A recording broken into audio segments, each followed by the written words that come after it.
அனைவருக்கும் வணக்கம். கும்பராசிக்காரர்கள் உலகின் எந்த மூலையில் கதறி கதறி அழுதாலும் ஏப்ரல் 1 முதல் ஏப்ரல் மாதம் முடிவதற்குள் கிரகநிலைகளின் அமைப்பில் ஏற்படக்கூடிய மாறுதல் காரணமாக இவை நடந்தே தீரும் என்று சொல்லக்கூடிய வகையில் எந்தெந்த நிகழ்வுகள் அமைந்துள்ளன என்றதை ஆராய்ந்து பார்க்கும் போது இந்த வேளையில் நிழல் கிரகமாக இருக்கக்கூடிய பாம்பு கிரகம் என்று சொல்லக்கூடிய பாம்புவின் தலைப்பகுதியை கொண்ட ராகு குடும்பஸ்தானத்தில் இருந்து ஜென்ம ராசிக்குள் நுழைகிறாருங்க. ராசியின் அதிபதியான சனி ஜென்ம ராசியை விட்டு விலகக்கூடிய இந்த வேளையில் அவர் ஜென்ம ராசிக்கு வருவது சற்று சாதகமற்ற அமைப்பு. ஆனால் அதே வேளையில் மற்றொரு நிழல் கிரகமாக இருக்கக்கூடிய மோட்சக்காரகரான கேது அஷ்டமஸ்தானத்தில் இருந்து விலகி சப்தமத்தில் நுழைகிறார். இது நிச்சயமாக நல்ல மாறுதலை கும்பராசிக்கு ஏற்படுத்தி கொடுக்கிறது. குரு நட்சத்திர பயிற்சியை சந்திக்கிறார். சூரியனின் உச்சம், சுக்கிரனின் உச்சம், சந்திரனின் உச்சம் என பல அதிரடியான மாற்றம் மிக சிறப்பான வாய்ப்புகளை ஏற்படுத்தி கொடுக்கிறது. ஆனால் அதே சமயம் நிழல் கிரகம் என்று சொல்லக்கூடிய ராகு, பாம்பு கிரகமான ராகு ஜென்மராசிக்குள் வருவதால் உலகின் எந்த மூலையில் இருந்தாலும் சில விஷயங்களை கதறி கதறி அழுதாலும் தவிர்க்க முடியாத சூழல் உள்ளது. ஏனென்றால் ராசியின் அதிபதியான சனி பகவானும் திருக்கணிதத்தின்படி ஜென்மராசியை விட்டு விலகினாலும் வாக்கிய பஞ்சாகமத்தின்படி ஜென்மத்தில்தான் அமர்ந்திருக்கிறார். எனவே முழுமையாக ஜென்மசனியின் பாதிப்பு விலகவில்லை. இப்படிப்பட்ட இந்த வேளையில் ராகுவும் திருக்கணிதத்தின்படி ஜென்மராசிக்குள் நுழைவதால் உறுதியாகவே தேவையற்ற வீண் விரய செலவுகள் என்று தெரிந்தும்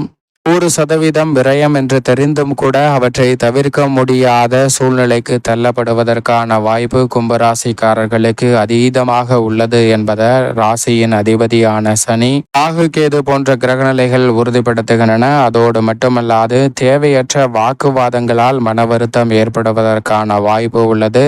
எந்த ஒரு பணியையும் திட்டமிட்டு செயல்படாத போது சமயம் திட்டமிட்டு செயல்பட்டாலும் கூட சில அலைச்சலை அதீதமாக சந்திக்க வேண்டிய சூழல் இந்த வேளையில் உள்ளது. எனவே இது போன்ற சந்தர்ப்பங்களை நிச்சயமாக தவிர்க்க முடியாத சூழல் உலகின் எந்த மூலையில் இருந்தாலும் உருவாகிறது. எனவே கதறி கதறி அழுதாலும் இது போன்ற நிகழ்வுகளில் உறுதியாகவே கும்பராசிக்காரர்கள் அதிக விழிப்புணர்வுடனும் செயல்பட வேண்டிய ஒரு தருணமாக தான் அமைந்திருக்கிறது என்பதை திட்டவட்டமாக கிரகநிலைகள் உறுதிப்படுத்துகின்றன. எனவே அதிக விழிப்புணர்வுடன் செயல்படும் போது பல்வேறு வகையான சிரமங்கள், தடைகள் போன்றவற்றை உறுதியாகவே விலகி நல்ல மாற்றத்தையும் வளர்ச்சியையும் கும்பராசிக்காரர்கள் சந்திப்பதற்கான யோகம் நிச்சயமாக கிடைக்கும். ஆனால் ஜென்மராசியில் ஆக்கிய பஞ்சாகமத்தின்படி சனி அமர்ந்திருந்தாலும் திருக்கணிதத்தின்படி ஜென்மராசியை விட்டு விலகியிருப்பதால் அதற்கான பலன் நிச்சயமாக இந்த வேளையில் நிறைவாக உங்களை தேடி வரும். எனவே தன்னம்பிக்கையும் தைரியமும் அதிகரிக்கக்கூடிய அற்புதமான தருணமாக இந்த வேளை அமைய போகிறது. 7.5 சனியில் முதல் 5 ஆண்டுகள் நிவர்த்தியான நிலையில் இனி வரக்கூடிய தருணங்களில் ராகு ஜென்மத்திற்குள் வந்தாலும் ராசியின் அதிபதியான சனியை ஒப்பிடுகையில் பெரிய அளவிலான சிரமம் நிச்சயமாக இனி ஏற்படாது. மிக பெரிய அளவிலான வளர்ச்சிக்கான மாற்றத்திற்கான நல்ல வாய்ப்பும் சந்தர்ப்பமும் உறுதியாகவே உங்களை தேடி வருகிறது என்பதை ராசியின் அதிபதியான சனி பகவான் திட்டவட்டமாக உறுதிப்படுத்துகிறார். உத்தியோகம், தொழில் ரீதியாக இருக்கக்கூடிய சிரமங்கள் உறுதியாக விலகி நிரந்தர வேலை வாய்ப்பு, நிரந்தர வருமானம் என்று சொல்லக்கூடிய நல்ல வாய்ப்புகளும் சந்தர்ப்பங்களும் கும்பராசிக்காரர்களை தேடி உறுதியாகவே இந்த வேளையில் வருகிறது. எப்பேற்பட்ட காரிய தடையாக இருந்தாலும் அவற்றை விலக்கி அனுகூலமாகவும் வளர்ச்சிக்கான நல்ல வாய்ப்பையும் சந்தர்ப்பத்தையும் இந்த வேளையில் நிறைவாக உருவாக்கி கொள்வதற்கான முதன்மையான அதிர்ஷ்ட யோகம் நிறைவாக கிடைக்கிறது. சரியாக பயன்படுத்திக் கொள்ளுங்கள். அதோடு மட்டுமல்லாது நிழல் கிரகமான ராகு ஜென்மத்திற்குள் வந்தாலும் கூட அவர் ஆட்சி பலம் பெறக்கூடிய அற்புதமான வாய்ப்பை ஏற்படுத்துவதால் அதிரடியான மாற்றம் உண்டு. அதே வேளையில் மோட்சக்காரகரான கேது அஷ்டமத்தை விட்டு விலகுவது உறுதியாகவே கும்பராசிக்காரர்களுக்கு ஏற்படக்கூடிய பல்வேறு வகையான தடை, சிரமங்கள், சிக்கல்கள் போன்றவற்றை விலக்கி நன்மையையும் முன்னேற்றத்தையும் நிறைவாக ஏற்படுத்தி கொடுக்கிறது. ஏனென்றால் இதுவரை அஷ்டம கேதுவால் ஏற்பட்ட பாதிப்புகளும் ஜென்ம சனியால் ஏற்பட்ட பாதிப்புகளும் முற்றிலுமாக உலகின் எந்த மூலையில் இருந்தாலும் நிச்சயமாக கும்பராசிக்காரர்களுக்கு குறையும். எனவே உறுதியாகவே கும்பராசிக்காரர்களுக்கு குதூகலமும் கொண்டாட்டமும் நிறைவாக கிடைக்கக்கூடிய அற்புதமான மாதமாக இந்த ஏப்ரல் மாதம் அமைவதற்கான யோகத்தை நிழல் கிரகமான ராகு, கேது மற்றும் ராசியின் அதிபதியான சனி போன்ற கிரகநிலைகள் உருவாக்கி கொடுக்கின்றன. அது மட்டுமல்லாது முழு சுபகிரகமாக இருக்கக்கூடிய குரு பகவான் ராசிக்கு 2 மற்றும் 11ஆம் இடத்தின் அதிபதியாக இருக்கிறார். தனாதிபதியும் லாபாதிபதியுமாக இருக்கக்கூடிய குரு பகவான் மிக வலுவாக பூர்வ புண்ணிய ஸ்தானத்தை நோக்கி நகர்ந்து கொண்டிருக்கிறாருங்க. நட்சத்திர பயிற்சியை சந்தித்து விட்டார். முழுமையாக அடுத்த மாதத்தில் 5இல் அமரப்போகிறார். சுகஸ்தானத்தின் இறுதி தருவாயில் வலம் வருவதால் பல்வேறு வகையான நன்மை நிறைந்த வாய்ப்புகள் உறுதியாகவே உங்களை தேடி வரும். பண பற்றாக்குறைகள் நீங்கும். எடுத்த காரியங்களில் எளிதில் காரிய வெற்றி கிடைக்கும். பல்வேறு வகையான சுப நிகழ்வுகள்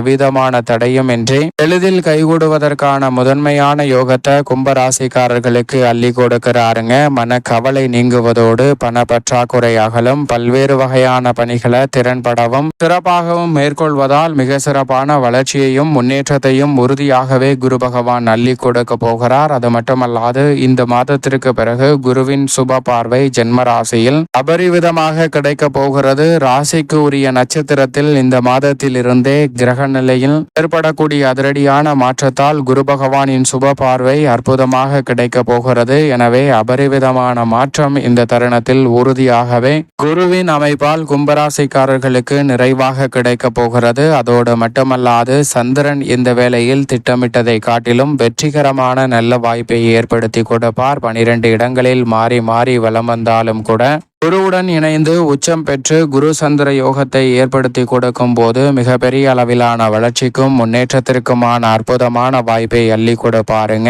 பெரிய அளவிலான காரிய தடைகள் சிக்கல்கள் உறுதியாகவே விலகி மிக சிறப்பான வளர்ச்சியும் முன்னேற்ற வாய்ப்பும் நிச்சயமாக இந்த வேளையில் கிடைப்பதற்கான யோகம் சந்திரனின் அமைப்பால் உண்டு. அது மட்டுமல்லாது செவ்வாய் மிக வலுவாக சுகஸ்தானத்திலும் 7ஆம் தேதிக்கு பிறகு பூர்வ புண்ணிய ஸ்தானத்தில் நுழைகிறாருங்க. ராசிக்கு 3 மற்றும் 10ஆம் இடத்தின் அதிபதியாக இருக்கக்கூடிய செவ்வாயினுடைய இந்த அமைப்பு உறுதியாகவே நல்ல மாற்றத்தை ஏற்படுத்தி கொடுக்க போகிறது. நீங்கள் எதிர்பார்க்கக்கூடிய சொத்துக்கள் ரீதியான பல பிரச்சனைகள் முற்றிலுமாக தீர்வுக்குள்ளாக்கப்படும். புதிய அசையும் அசையா சொத்துக்கள் வாங்கக்கூடிய யோகம் உண்டு. இழுபறியில் இருந்த பல பணிகளை திறன்பட செய்து முடிக்க முடியும். உடன் பிறந்தவர்கள் குடும்ப உறுப்பினர்கள் மற்றும் தாய்வழி உறவு முறைகளிடம் ஏற்பட்ட மனஸ்தாபம் நீங்கி ஒற்றுமை அதிகரிக்கும். உத்தியோகம் தொழில் ரீதியாக வளர்ச்சி நிறைவாக கிடைக்கும். பகை உணர்ச்சி நீங்கி திறன்பட செயல்படுவதற்கான நல்ல யோகம் கும்பராசிக்காரர்களுக்கு உண்டு. மேலும் சூரியன் இந்த வேளையில் 2ஆம் இடமாகிய தனஸ்தானத்திலிருந்து 14ஆம் தேதிக்கு பிறகு 3இல் உச்சம் பெறுகிறார். பொதுவாகவே சூரியன் 3, 6, 10, 11 ஆகிய இடங்களில் வலம் வரும்போது அபரிவிதமான நன்மையை அள்ளி கொடுப்பார். அதில் ஒரு இடமாக இருக்கக்கூடிய தைரியஸ்தானம் வெற்றிக்கே உரித்தான 3இல் உச்சம் பெறுவதால் முதன்மையான அதிர்ஷ்ட யோகம் உண்டு. இந்த தருணத்தில் மிக பெரிய அளவிலான நல்ல வாய்ப்பும் சந்தர்ப்பமும் கிடைக்கும். ஆளுமையும் அதிகாரமும் கொண்ட பொறுப்புகள் உங்களை தேடி வருவதோடு மிக சிறப்பான வாய்ப்புகள் அபரிவிதமாக உண்டு. சுக்கிரன் உச்சம் பெற்று தனஸ்தானத்தில் வக்ரம் பெற்ற நிலையில் வக்ர நிவர்த்தி பெற்று பலம் பெறுகிறார். சுக்கிரனினுடைய வக்ர நிவர்த்தி மிக பெரிய அளவிலான நல்ல வாய்ப்பையும் சந்தர்ப்பையும் கலைத்துறை, அரசியல் துறை, தொழில்துறை, வியாபாரத்துறை என அனைத்திலும் அனுகூலமான முன்னேற்ற வாய்ப்பை அள்ளி கொடுக்கிறது. முட்டுக்கட்டை இட்ட பல காரிய தடைகள் உறுதியாகவே விலகி மிக சிறப்பான வளர்ச்சி உண்டு. வித்யாகாரகரான புதன் மிக சிறப்பான வளர்ச்சியை ஏற்படுத்தி கொடுக்கக்கூடிய வகையில் ஜென்மத்தில் இருந்து விலகுகிறாருங்க. 10ஆம் தேதி முதல் ஜென்மத்தை விட்டு விலகி தனஸ்தானத்திலும் இறுதியில் தைரியஸ்தானத்திலும் நுழைகிறார். செவ்வாய் அமைப்பு சாதகமாக இருக்கும் போது புதனினுடைய இந்த இரு மாறுதலும் உச்சபட்ச நன்மையை அள்ளி கொடுப்பதற்கான முதன்மையான யோகத்தை கும்பராசிக்காரர்களுக்கு உருவாக்குகிறது. எனவே கல்வியில் நல்ல வளர்ச்சி உண்டு. இந்த தருணத்தில் உயர்கல்வி சார்ந்த பணிகளில் மிகப்பெரிய அளவிலான வளர்ச்சி கிடைக்கும். மிகப்பெரிய அளவிலான காரிய தடை என்று இருந்த நிகழ்வுகள் மாறி முன்னேற்றம் நிறைவாக உண்டு. மேலும் இந்த தருணத்தை சாதகமாக மாற்றிக்கொள்ள கும்பராசிக்காரர்களுக்கு நவகிரக நிலைகளில் ஏற்படக்கூடிய அதிரடியான மாறுதலில் சற்று சாதகமற்ற அமைப்பு என்றால் ராகுவின் அமைப்பு தான். எனவே உறுதியாகவே கும்பராசிக்காரர்கள் இந்த வேளையில் வாரத்தில் ஏதேனும் ஒரு நாள் விரதம் இருந்து சர்வதோஷம் நீக்கக்கூடிய ஆலயம் சென்று தீபம் ஏற்றி வழிபாடு செய்யுங்கள். மிக பெரிய அளவிலான தடை தாமதம் விலகி உலகின் எந்த மூலையில் கதறி கதறி அழுதாலும் அந்த சிரமங்கள் அனைத்தும் விலகி நன்மை நிறைவாக கிடைப்பதற்கான முதன்மையான யோகம் நிச்சயமாக கும்பராசிக்காரர்களை தேடி உறுதியாக வரும்.